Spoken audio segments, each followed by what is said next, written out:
देश की दो बड़ी पार्टियां भारतीय जनता पार्टी और कांग्रेस दोनों इस समय 5 राज्यों के विधानसभा चुनाव में व्यस्त है। लेकिन आप जानते हैं भाजपा तो 24x7 की पार्टी है, तो स्वाभाविक है वो विधानसभा के साथ लोकसभा चुनाव की भी तैयारियों में लगी हुई है। तो क्या हो रहा है तैयारी के लेवल पर, ये हम आपसे खुलासा करना चाहते हैं। और जो खुलासा है वो ये बतलाता है कि जो भाजपा की जो सीटिंग एमपी लोग हैं उनमें बहुतों का पत्ता कटने वाला है, क्योंकि जो जातीय सर्वे बिहार में हुआ है उससे बहुत सारी राजनीतिक परिस्थितियां बिहार में बदल चुकी है। तो जो हमारे सोर्स हैं दिल्ली के वो बताते हैं कि एक 3 सदस्यीय कमेटी बनाई गई है जो देखेगी कि कौन सीट पर कौन उम्मीदवार जीतने की स्थिति में है, खासकर जनसंख्या आबादी के हिसाब से।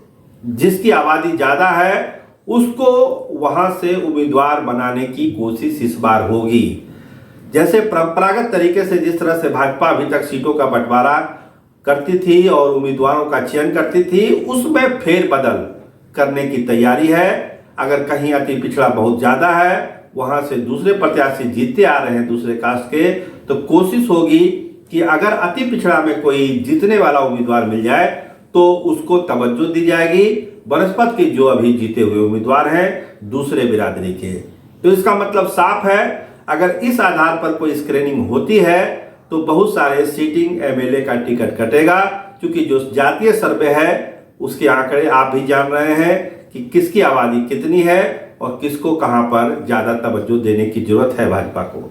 तो भाजपा अपने हिसाब से तैयारी कर रही है। एक 3 सदस्यीय कमेटी का गठन किया गया है और 14 जनवरी से पहले इस कमेटी को अपनी एक रिपोर्ट देनी है।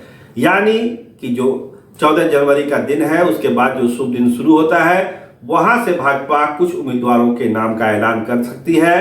बताया जा रहा है कि ये प्रक्रिया पूरे देश भर में चल रही है, बिहार में तो चल ही रही है।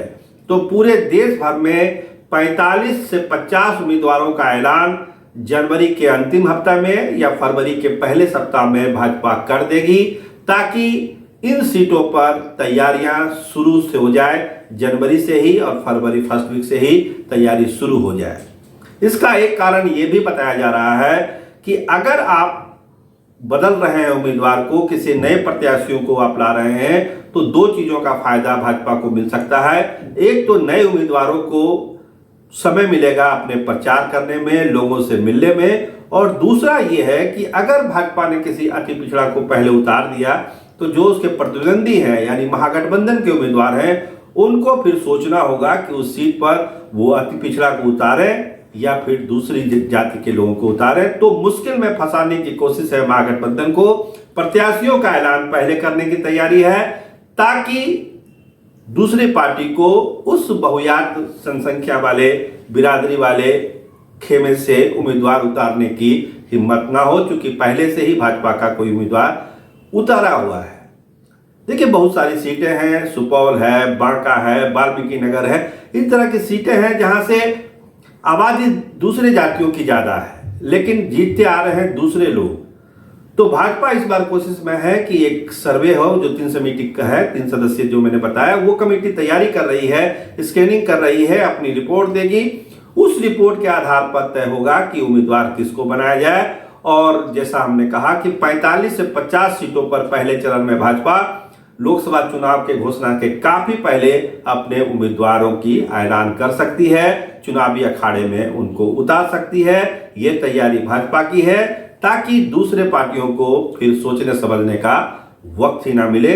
तो बहुत सारे सीटिंग जो सांसद हैं उनका टिकट कट सकता है, नए लोगों को मिल सकता है मौका, क्योंकि जो जाति का समीकरण है जिसकी संख्या ज्यादा है, भाजपा चाहती है कि इस बार उसी घोड़े पर दांव लगाया जाए ताकि उनको लगे कि हमारी आबादी ज्यादा है तो हमारी बिरादरी का ही प्रत्याशी है, तो क्यों ना वोट हम उनको दें। बाकी अंतिम फैसला भाजपा आलाकमान को करना है, लेकिन एक लेवल पर तैयारी भाजपा इस लाइन पर भी कर रही है कि जिसकी ज्यादा हिस्सेदारी जिस सीट पर है उसी के प्रत्याशी बनाया जाए ताकि जीत की संभावना को बढ़ाया जाए।